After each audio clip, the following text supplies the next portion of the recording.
Don't let your medical coding career get derailed before it even starts. It is in your hands to avoid these 5 fatal mistakes. They could cost you time, they could cost you money, or even make an abrupt end to your career. So let me tell you about the pitfalls you need to avoid. Hey there, I'm Victoria. I'm a medical coder, auditor, educator, and content creator. And on my channel, I provide tips, tricks, and tutorials to help you be successful in a medical coding career. If you haven't already, I highly encourage you to subscribe, hit the notification bell so that you get alerts when I post all kinds of new stuff. So usually on my channel, I focus on the good stuff, the things that you want to do in your medical coding career, things that will prepare you for certification exams, how you want to study, how you can go through cases. But today I want to focus on some things that you definitely want to not do in your medical coding career. Starting with the first thing you want to avoid, that would be stealing and cheating. You know, there's all kinds of varying statistics about how the average person commits so many crimes a day or a week. And while you might be at a lower risk to do something like share your Netflix password, when we're talking about putting your career at risk, that's a little bit different of a subject. I have had people messaging me saying, hey, Victoria, I have a friend or family member that is currently training with the AAPC. Would it be okay if we shared passwords and I just used their account? I've had people ask me if I can send them the actual questions that are on the certification exam. I've had people ask me to share with them copyrighted material, and all of that can land you in hot water. You cannot share your course content, your practice exams, or anyone else's intellectual property without their permission. Think of it this way. Imagine your course materials, your curriculum, your practice exams, all of that material that you have, even your CPT book. Imagine it's a DVD of Return of the Jedi. Right, so I can loan my DVD of Return of the Jedi to a friend just in the way I can take my CPT book and loan it to a friend. I can't make a copy of that for a friend because it's illegal. People will still do it, but you know that there is an associated risk with that. There is a penalty. It is not technically legal. And in that same fashion, even though Reacts videos have gotten very popular among the internet, I couldn't just put a tiny little box in a corner of Return of the Jedi with my face on it, me reacting to the whole movie, and sell it in its entirety. That would also be an infringement of copyrights. Same thing with your CPT manual. It is copyrighted by the AMA. So if you want to copy it for a friend because they don't have a book or even to show your notes, you cannot do that.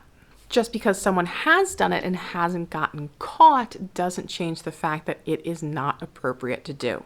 And if you're looking to get certified with the AAPC or AHIMA, they do have Code of Ethics. I will link the AAPC Code of Ethics below, but there's even things in there saying like you're not supposed to lash out on other people on the internet. So if you're someone who likes to join Facebook groups and you want to dive in on chew some people out, understand that could be an ethics violation. Now, I've sat in on presentations that the head of the ethics committee has given in the past, and he said that, not everything's going to be an immediate reprimanding. It could be that they evaluate it and determine that it's not really the AAPC's responsibility to handle. They could determine that maybe they're going to give you a warning. There have been instances, I understand, where people have maybe lost their credentials for a period of time, and in extreme consequences, they have lost their credentials. And again, that's not because someone told you to code something a certain way and you made a mistake. These are like extreme situations. And they've also indicated that it's better in these situations if you kind of fess up and go, yeah, you know what, I realize now that that was wrong and I'm going to correct that, versus like doubling down and saying, no, I'm in the right and you're the one who's wrong. And it's not that the AAPC is like policing all of your activity to see what you're doing. It's the stuff that's in relationship to what you're doing in your career. And medical coding can be a very rewarding, very lucrative career, especially for those that are looking for remote work. And if you are looking for training in medical billing and coding, you can sign up for my free career masterclass at medicalcodingmasterclass.com, and it will tell you, you need to do this, this, this. These are all my best tips. Like everything is just out of my brain into that masterclass. And it will also tell you about Preppy, which is the program that you should go to for training in medical billing and coding. It's fully on demand. You do it at the pace that you are comfortable with, and it is divine. Does prepare you for the medical coding CPC exam. So I definitely check it out. medicalcodingmasterclass.com, everything you need to know. Now, the second mistake you don't want to make is having a lack of attention to detail.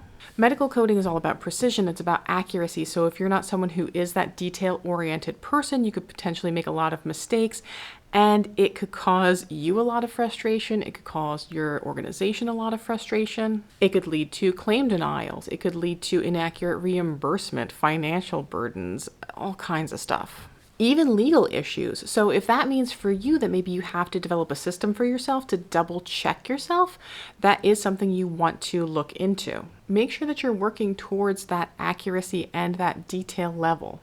This even applies to your exam. You don't want to just rush through and like half-ass the answers. Trying to cheat your way through medical coding is going to be a huge disservice to yourself. Even if you manage to get through the certification exam, then when you're employed as a medical coder, if you're coding inaccurately, you're going to wind up failing audits. Your manager is going to be mad at you. You're going to wind up having to switch jobs. You're going to get a bad reputation. And this is a small industry, which we'll talk about more. This is a small industry and word gets around fast. Number 3 is failing to stay up to date with the changes. Medical coding is a very dynamic field. Things are changing constantly. Codes, regulations, laws. Failing to stay up to date or understanding that you have to stay up to date with these practices can lead to your career dwindling. Plan at the very least to attend local chapter meetings and read Healthcare Business Monthly. You should also, if you can, do things like attend webinars or conferences. You want to stay up to date with those continuing ed credits, and there are plenty of continuing ed opportunities to stay up to date. If you don't commit to that continual learning process and you don't get your CEUs, not getting your CEUs, you could lose your credential. You could become out of date with your information. You could code inaccurately, and then you're going to be miserable because you're not performing well, you're not doing well, you're going to beat yourself up, all kinds of things. Or you could just be really miserable because you don't enjoy that learning process. So you need to have that budget together for continuing ed. And by budget, I don't necessarily mean just the money. I mean also the time. The time to read your magazine, the time to go through workshops like the free Medicare workshops that they have through the Medicare Administrative Contractors. To have that, or say, you know what, maybe I just want to invest every year $200 or $250 for a webinar package or for a subscription to Billing and Coding Advantage magazine to stay up to date, earn those continuing ed credits. Medical coding is not like riding a bike. It's not something that you learn once and then you always remember how to do it. It is constantly evolving and you need to stay up to date with those changes. The number 4 mistake would be not networking and making connections. I'm not saying you can't be successful as an introvert and stay to yourself and not make super best friends in this industry like some of us have. But like a lot of other careers, medical coding is heavily influenced by networking, which means it's not always what you know, it's who you know. So if you're not building those relationships, you might struggle a little bit more to find job opportunities or to grow and expand in your career. So again, get involved with things like your local chapters, your associations, attend online events, even things like online forums, and start building yourself a strong network. Keep in mind, even your teacher or fellow students are considered part of your network. Again, it is a small industry and you'd be surprised how easily things get around. I once wasn't able to attend a conference in 2021 and multiple people got back to me regarding things that were said about me at that conference. So trust me, things can get back to people and it can leave a very bad taste in your mouth and it can damage future relationships. Now, the 5th thing that can derail your medical coding career is failing to get certified. If you think you can just go through a training program, a boot camp, or even your associate's degree program and just end there, it's not going to be that easy. Most employers are looking for a certification through AAPC or AHIMA, something like the CPC through the AAPC or the CCS through AHIMA. Now, your school may offer you other certifications. There's nothing wrong with that. Oftentimes they get like a partnership deal that they say, hey, we will offer your students this certification for a very discounted price. But ultimately, you really want that certification through AAPC or AHIMA. AAPC and AHIMA are the Coke and Pepsi. They are tried and true, and they are going to give you your best chance at getting an amazing start in your medical coding career.